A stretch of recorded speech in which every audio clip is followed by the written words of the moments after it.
السلام عليكم ورحمة الله وبركاته. ازيكم احبابي؟ عاملين ايه؟ يا رب تكونوا بخير. كل سنة وانتم طيبين وجميع الأمة الإسلامية بخير يا رب. رمضان مبارك عليكم وعلى حبايبكم، ان شاء الله تكونوا محققين كل اللي بتتمنوه. ده شكل الزينة اللي انا معلقاها. آه النهاردة الفيديو عبارة عن روتيني بقى، اللي هو قبل رمضان بيوم، اللي هو يوم السحور بالليل بقى، يوم الحد. تمام، هعمل فيه شوية حاجات سريعة كده على السريع، اللي هي توفر معايا وقت ومجهود كتير في الصيام وكده. هسيح سمنة، ده معايا كيلو سمنة. وهعمل الشعرية ولسان عصفور على قد الطبخ على طول يعني. هعملهم في الفرن، احمصهم في الفرن لحد لما ياخدوا اللون الذهبي على قد الطبخ على طول. معايا كيلو شعرية وكيلو لسان عصفور وكيلو سمنة بلدي. السمنة البلدي حطيتها في حلة أكبر منها شوية علشان ما تتكبش معانا، وحطها على أصغر عين والنار عادية.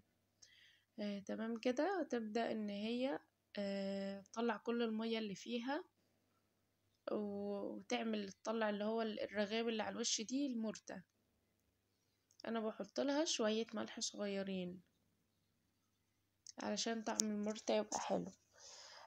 هنا كنت بطلع اوريكم الشعرية وصلت لحد فين. كل شوية اطلعها كده واقلبها علشان كلها تاخد نفس اللون، ما يبقاش يعني شوية اخدين لون وشوية لا، تبقى كلها اللون كله متواحد يعني.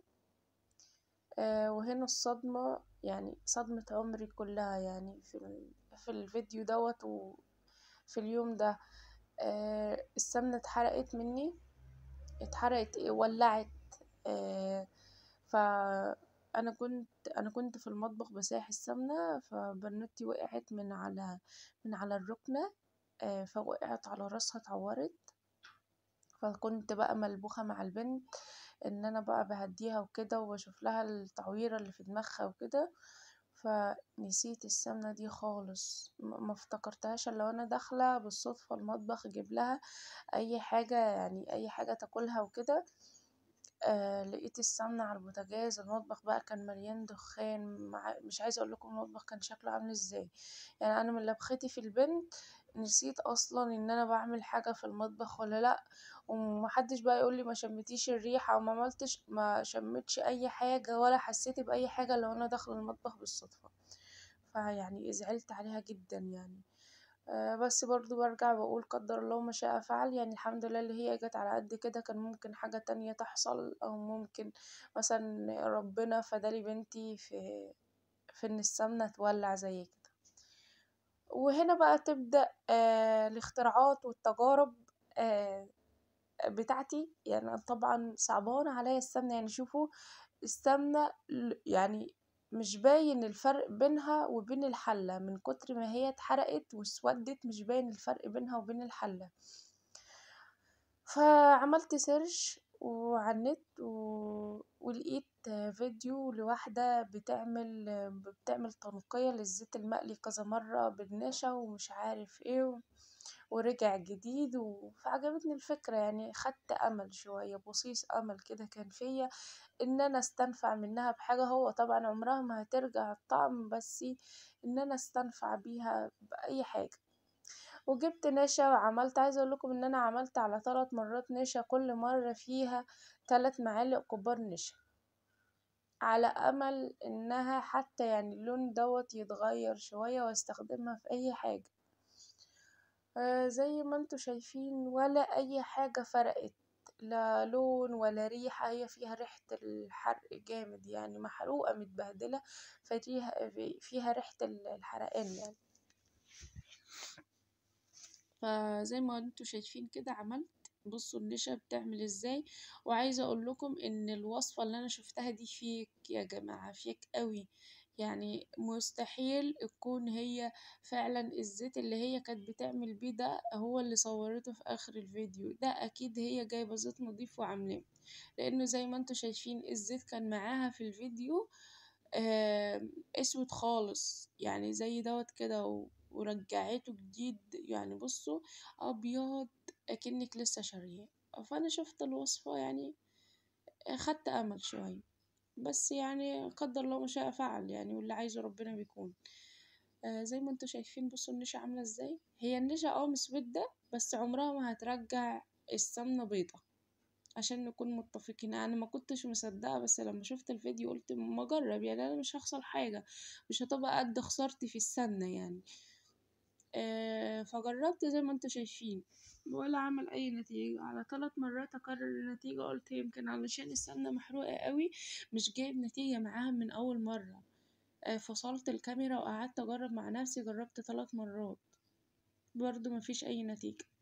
استعوضت ربنا فيها، ومع اني كنت زعلانة جدا ومكانش جايلي نفسي اعمل اي حاجة، قلت ما اكمل بقى اللي انا عايزة اعمله. هنا المكرونة اسفة، الشعرية ولسان العصفور خلصوا. بصوا لسان العصفور اللون جميل ازاي، او الشعرية قصدي. لسان العصفور ممكن يكون باين في الكاميرا ان هو لونه مختلف شوية عن الشعرية، بس هو كان لونه مظبوط. عامة لسان العصفور بيبقى لونه غامق شوية، علشان ما يعجنش معانا لما نيجي نعمله، ما يعجنش. فانا تكيت عليه شوية في التحمير، او في السوا، علشان خاطر ما يعجنش معايا. وهنا كان تاني يوم، انا كنت عامله فول صحيح، انا نسيت اكلمكم عليه. كنت مدمسه فول نقعاه من قبليها ب12 ساعه، ومدمساه وحاطه عليه عدس ومش عارف ايه، ودمسته عشان السحور. تمام كده. دبحت دوت الصبح، يوم الاثنين الصبح بقى، بعد ما سحرنا ونوينا الصيام. جبت دبحت بطة وفرخة، علشان يعني يوم الاثنين أول يوم وتاني يوم، يعني البطة أول يوم والفرخة تاني يوم. معايا هنا المحاشي دي كوسة وفلفل وبتنجان. وانتي بتنقي، خلي الحاجة اللي انتي بتنقيها تكون صغيرة كده وحلوة، ما تكونش كبيرة قوي علشان تحس بطعم الحاجة. وما تيجي برضو تنقيها، تجيب الحاجة اللي هي بتلمع دي. شايفين الحاجة بتلمع ازاي؟ ما شاء الله، الله أكبر. الكوسة دي كانت ب20، والفلفل ب20، البتاع دوت، اللهم صل على سيدنا محمد، البتنجان كان الكيلو ونص ب10. تمام كده. برضو البتنجان اللي هو يكون كله مستوى واحد، وصغير، لا طويل ولا كبير، يكون يعني حلو. انا بحبه صغير، بس المرة دي جبته وسط كده. زي ما انتوا شايفين انا قورت وخلصت. طبعا انا ما قورتش معاكم عشان الفيديو ما يطولش وما تزهقوش مني. تمام كده. انا كده التقويره اهوت، انا بحب اعملها كده، ما بحبش اقورها قوي يعني. انا بسيب فيها جزء كده من جوه، هي والبتنجان، عشان تكون ايه محمله كده زي ما بيقولوا. ما بحبش ان انا اتك عليها جامد في التقوير. والفلفل انا بعمله بالسكينه، وما بعملهوش بايدي. تمام كده. لو وصلت لحد هنا من الفيديو، اتمنى لو مش مشتركة في القناة تشتركي، عشان عيلتي الجميلة تكبر بيكي. لو عجبك الفيديو تنسيش اللايك، اهم حاجة اللايك، وكومنت جميل كده يحفزني، ويعني مش هقول يعوضني، يعني يديني طاقة كده وباور على اللي انا خسرتهم بسبب السمنة. تمام كده. نزلت بحلة كبيرة علشان تاخد البطة والفرخة. البطة انا كنت عاملة لها محلول نقع، بس مش هو المحلول النقع التاني اللي هو بتاع الزفارة بقى وكده، الدقيق وملح وليمون وكده. بعد ما طلعت عملت لها تتبيلة جامدة كده، هي والفرخة، علشان يبقى متطعمين كده ومتبلين. انا شققت الصدر بتاع البطة بالسكينة، عملت نظام شرايح كده بالسكينة، بس مش على غويط يعني. وعملت التتبيلة عبارة عن بصل وطماطم وفلفل وفص ثوم وبرتقانة. عايزة اقول لكم البرتقال في البط بيخليه طعمه جميل قوي. عصرت البرتقانة وخدت حتة من القشر بتاعتها عشان تديني ريحة حلوة ومميزة للتتبيلة. نزلت بقى بالبهارات، فلفل اسود، كمون، البهارات السبعة. قرفة، اهم حاجة القرفة بتخليها في حتة تانية خالص. كزبرة ناشفة وملح طبعا. وعملتهم بقى في الخلاط او الكبة اللي انت حباه، وبتنزلي بقى بيهم على اي حاجة انت عايزة تتبليها. وسبتهم بقى، انا كنت متبلاهم من الساعة 8 الصبح، بعد ما نضفتهم على طول سبتهم نص ساعة في محلول النقع، وعملتهم في التتبيلة وحطيتهم في التلاجة. انا لما كنت بقولها دلوقتي كانت الساعة 3. طبعا رحت صليت، رحت نمت شوية، وقمت صليت وقرأت في القرآن جزئين، عايزين نشجع بعض كده ان شاء الله كل يوم. يعني انا اقول لكم انا قريت قد ايه، وانتوا برضو تقولوا انتوا قريتوا قد ايه، عشان نشجع بعض وان شاء الله نختم القرآن. انا امبارح قريت جزئين ان شاء الله. نشوف هقرا كام النهارده، مع العلم ان انا يعني بمنتج الفيديو النهارده التلات يعني. تمام، عشان ما كنتش قادره منتجه امبارح، فانا هنزل لكم الفيديو يوم التلات اللي هو تاني يوم رمضان. عملت التسبيكه بتاعه المحشي، ممكن يكون خلطه المحشي باينه ان هي بيضه علشان الكاميرا، اضاءه الكاميرا. ديت الكبده والقناصه بتاعه البطه والفرخه، عملتهم كده بشويه خضار وبصل وشوية خضرة محشي كده، علشان هحشي بيهم سمبوسة. أنا لما كنت بخرط الخضرة للمحشي شلت منهم شوية لحشوة السمبوسة، وشوية للسلطة، علشان ان انا ايه اوفر وقت ومجهود يعني، فاهميني؟ الحاجة اللي بعرف اعملها مع بعضها بعملها.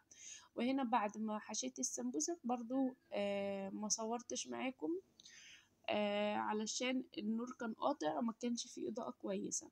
بغض النظر عن الطاسة الرهيبة دي، سيبوكم منها، هي دي يعني في كل بيت مصري يا جماعة الطاسة دي، فبلاش بقى ايه سلبيات وكده.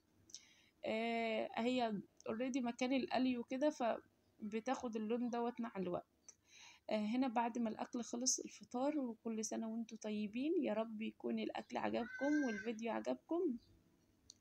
ولو الفيديو عجبكم ما تنسونيش في لايك وكومنت جميل كده زيكم، ولو أول مرة تشوفي القناة اشتركي باشتراكك وشرفيني.